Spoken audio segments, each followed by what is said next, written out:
Hey guys, it's Brandon. I'm here to celebrate my 100 days of sobriety today.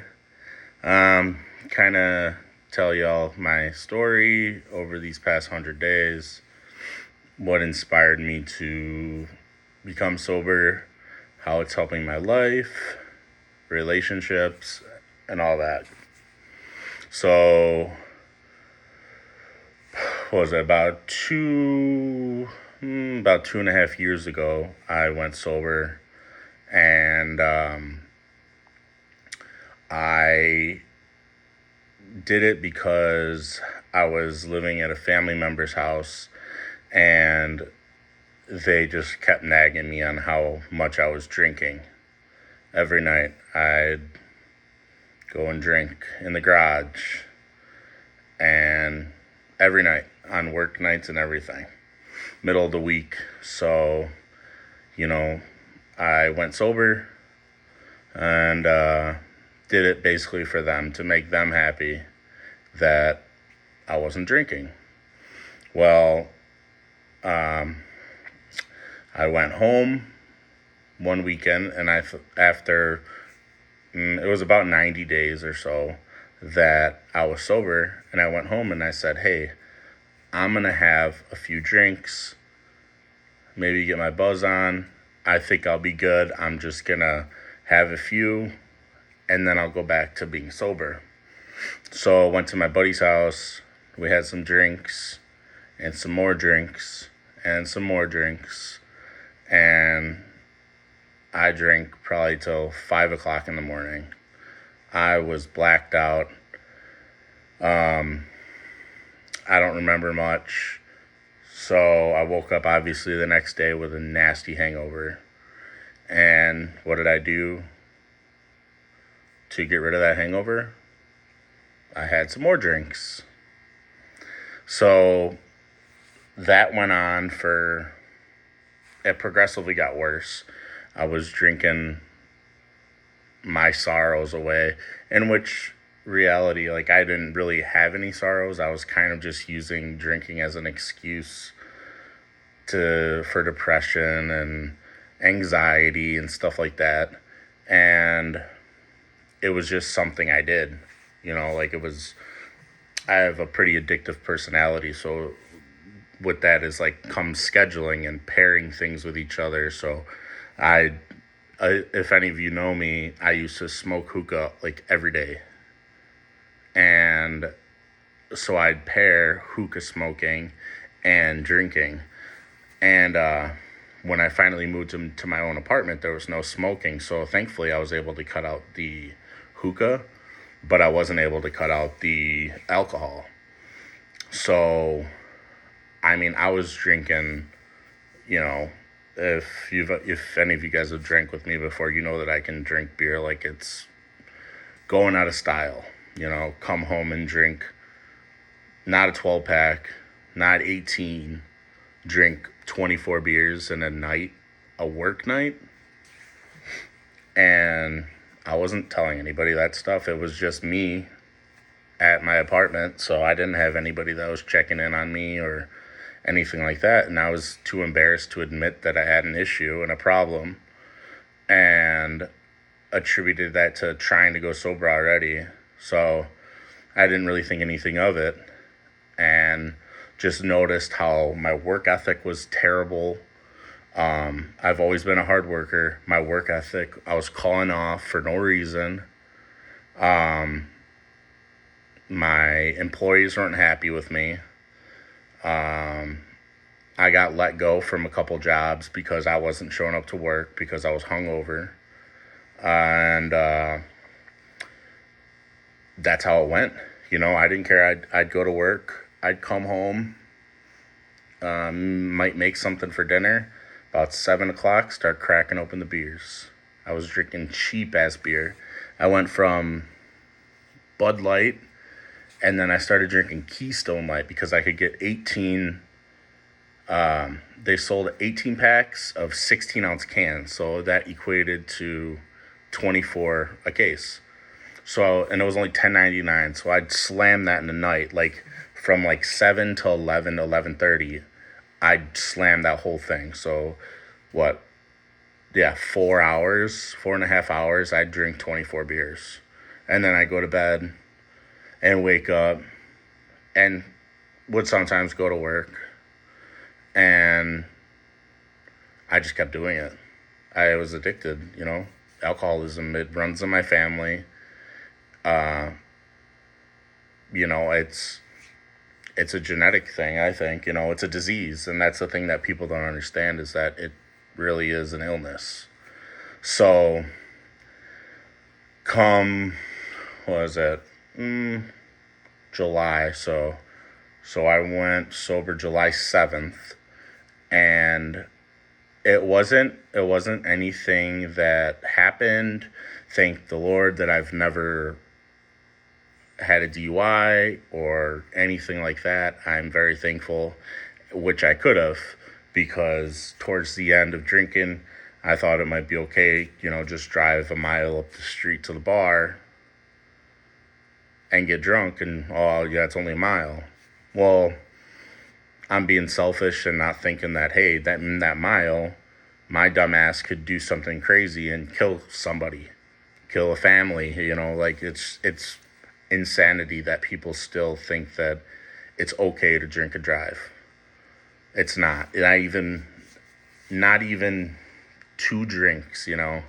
It's not worth it. Call an Uber. If you have enough money to go out and drink, you have enough money to spend 10, $15 to get home safe and get everybody else home safe. So I woke up one day and I don't know what it was. I was drinking one night and like a thought just came over my head, and this was nothing like the last time I went sober, because I feel the last time I went sober was kind of forced. I did it to please other people, not myself. So once I had a way out, I was like, oh, I did 3 months. Yay. Like, good, hopefully they'll get off my back. And so I did that. And this time I was up, I was drinking one night on the 6th, and I was thinking, and I was like, I need to do something. Like, I need to get my life on track. I'm almost 30 years old. What am I doing? Why I'm sitting in front of a damn TV, drinking beer after beer, eating like shit. And I'm sitting there and I'm like, why am I doing this? I'm killing myself with every beer. I'm destroying my body. My body hates it. It's telling me that every day I wake up with a hangover, and these hangovers last the entire day. It's not like when we were, teenagers or whatever, drinking, and you wake up and it's haha, like I got a little headache or whatever, and then you're good. I'm almost 30 years old now. It really catches up to you, like people say, where you would have full day hangovers, sometimes even longer than a day. And I just thought to myself, I said, I need to look at something. What can I do? So I looked up AA, Alcoholics Anonymous, and I'm like, what do I need to do? I looked it up, and I knew what it was, but I never understood like what happened. I knew that it was like meetings and stuff like that.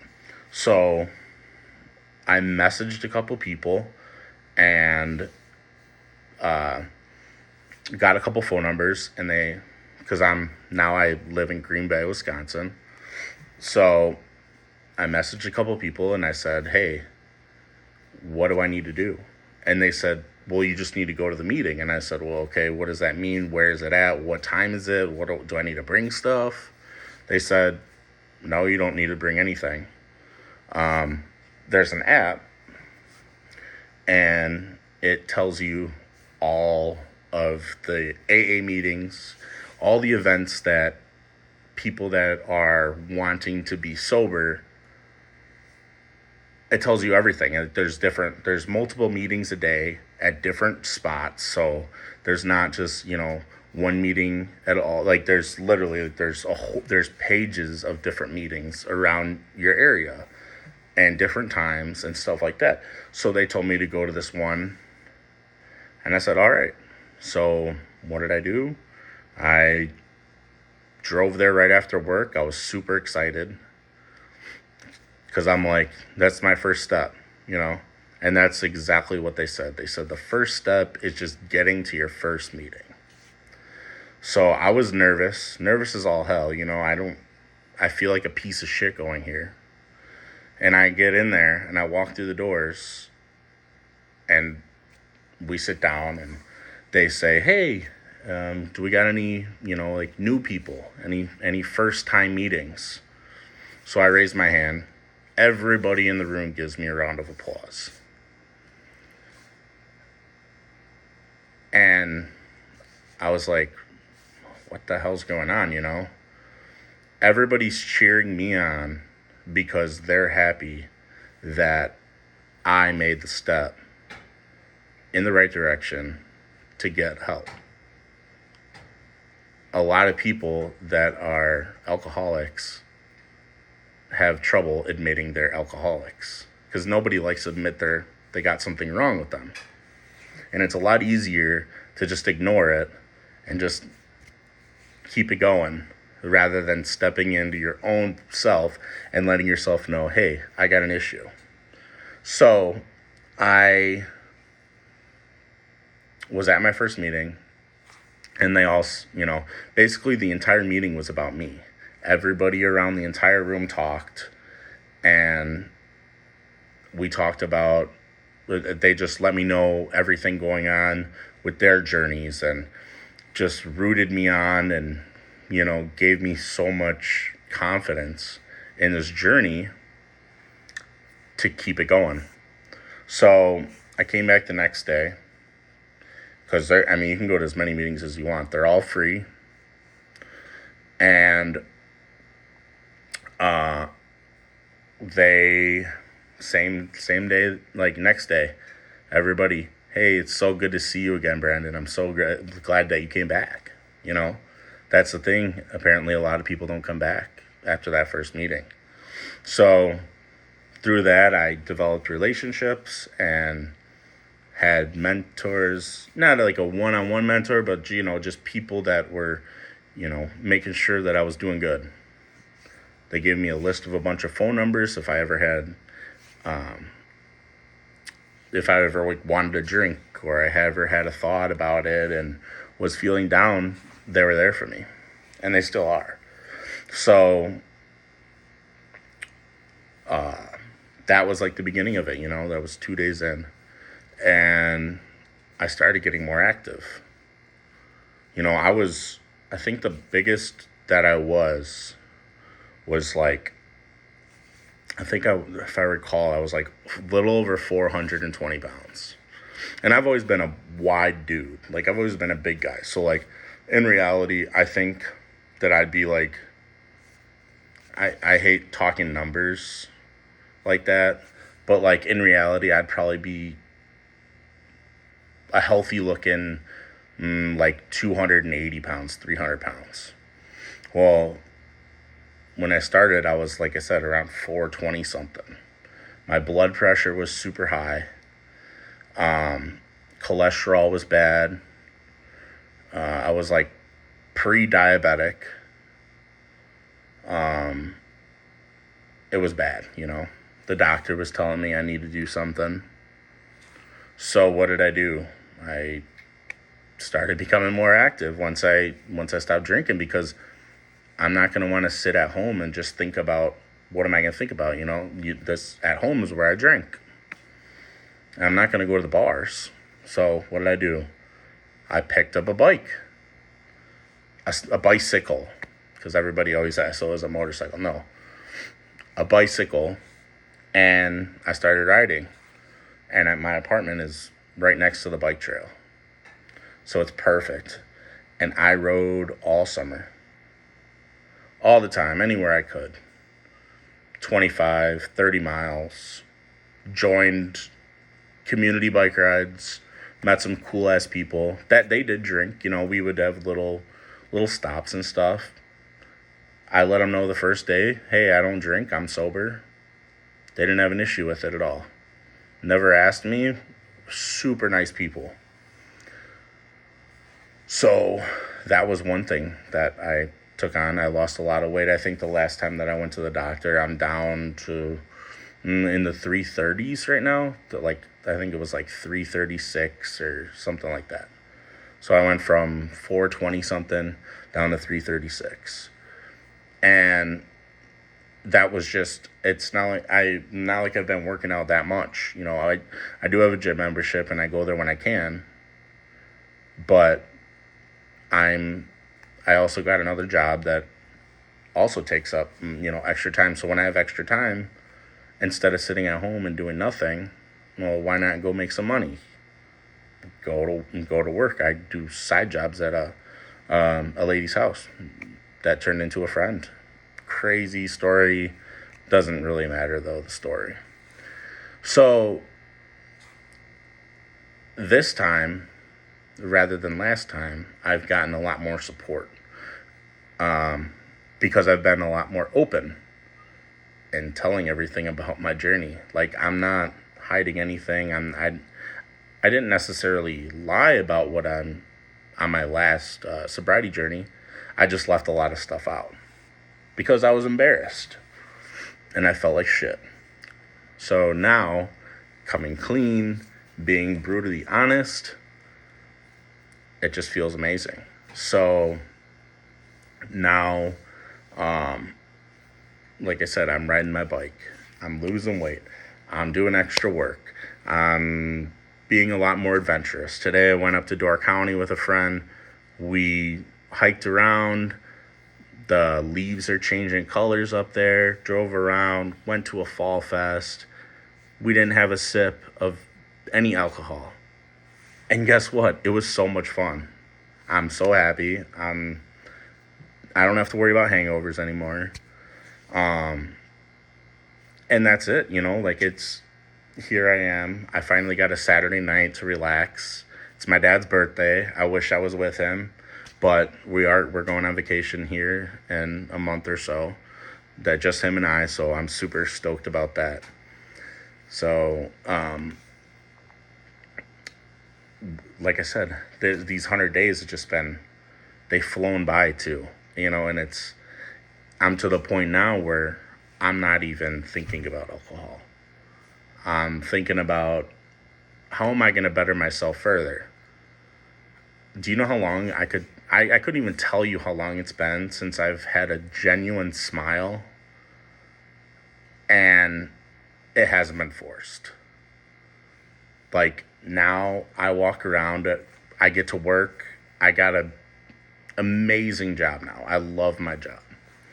And I get to work. I'm smiling.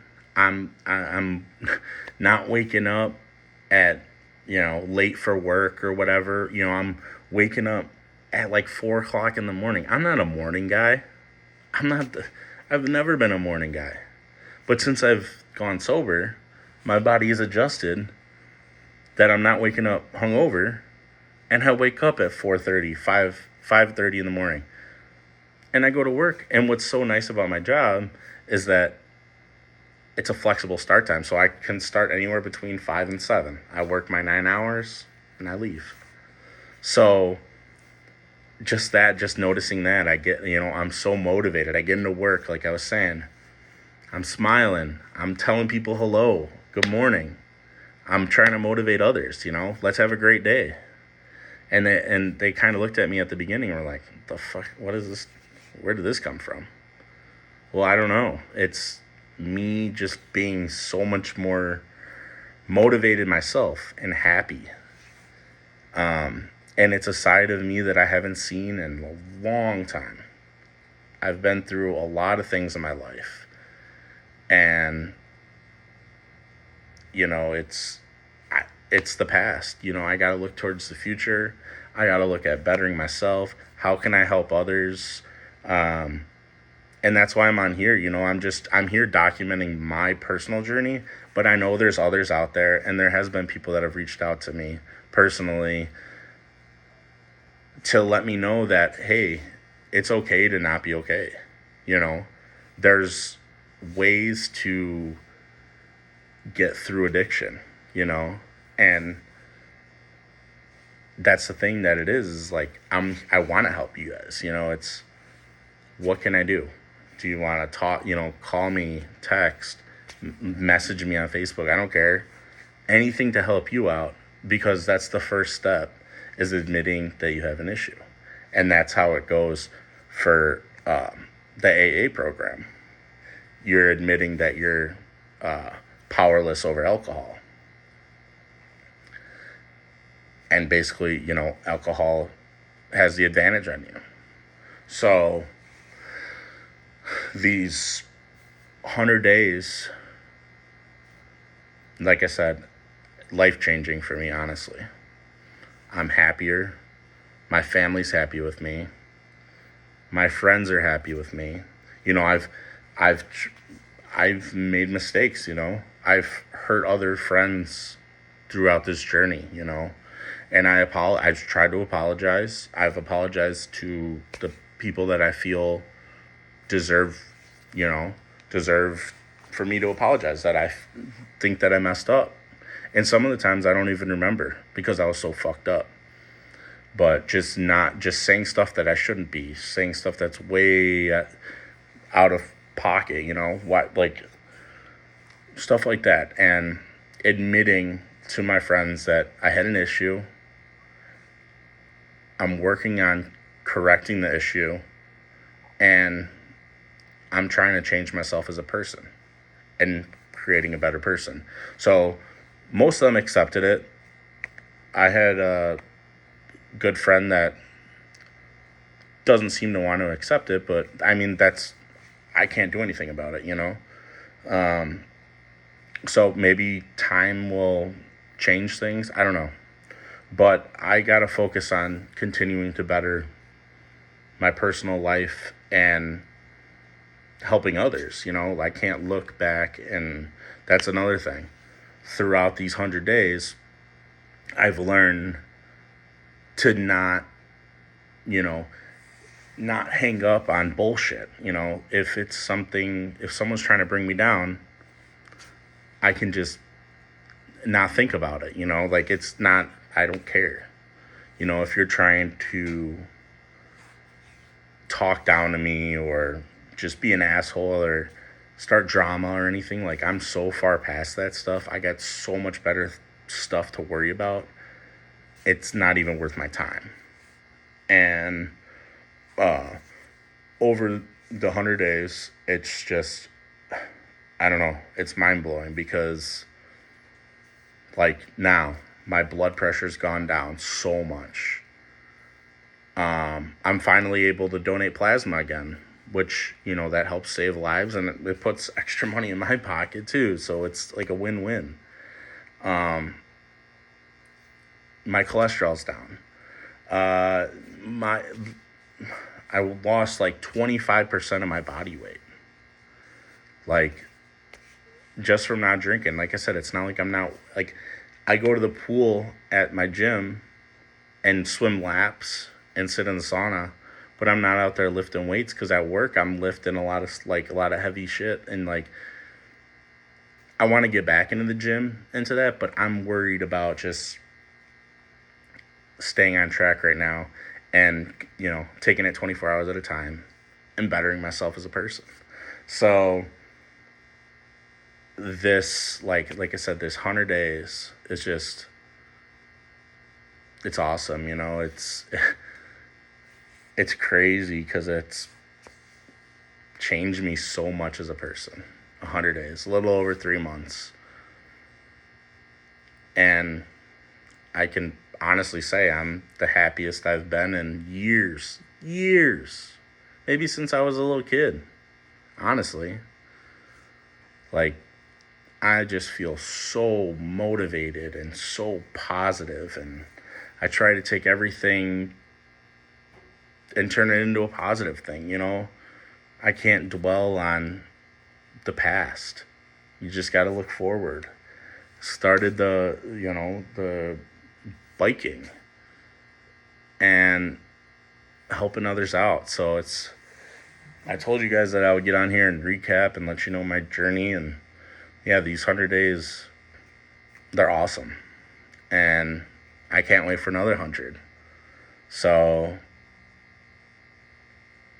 if you stuck around for the whole video, I really appreciate it. Let me know what you guys think. But if there's anybody that has any issues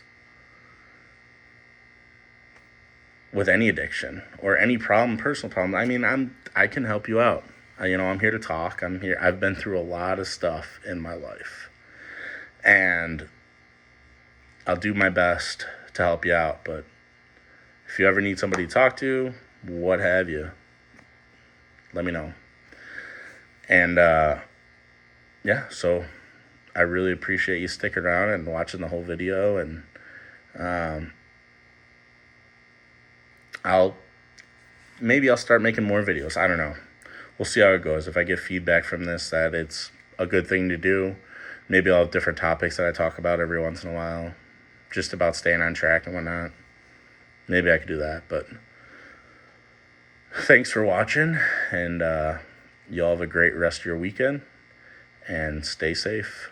Much love.